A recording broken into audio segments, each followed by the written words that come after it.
இப்போல்லாம் தமிழ்நாட்டுல புதுசா வீடு கட்டுறீங்களா? அப்போ கண்டிப்பா ஃபால்ஸ் சீலிங் பண்ணணும்னு ஒரு எண்ணம் நம்ம எல்லார்கிட்டயும் இருக்கு.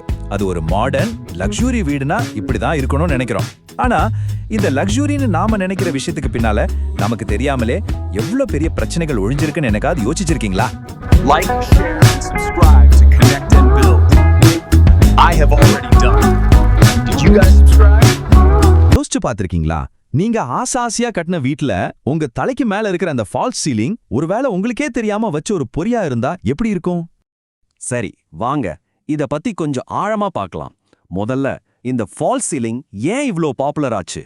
அந்த ஆடம்பர மாய எங்க இருந்து ஆரம்பிச்சதுன்னு பார்த்துட்டு அதுக்கு பின்னால இருக்கிற இன்ஜினியரிங் உண்மைகளை உடைச்சு பார்க்கலாம். நம்ம பார்க்கறதுக்கும் நிஜத்துக்கும் எவ்ளோ வித்தியாசம் பாருங்க.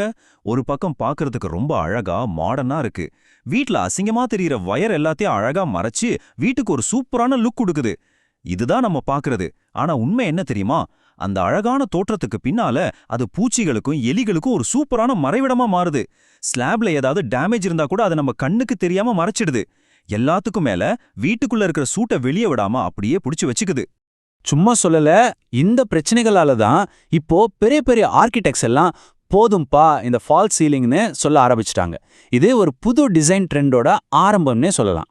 சரி, அந்த டிசைன் ட்ரெண்டுக்கு வர்றதுக்கு முன்னாடி இதுல இருக்கிற மெயின்டெனன்ஸ் பிரச்சனைகள் என்னென்னு கொஞ்சம் டீட்டெயிலா பாத்துரலாம் வாங்க.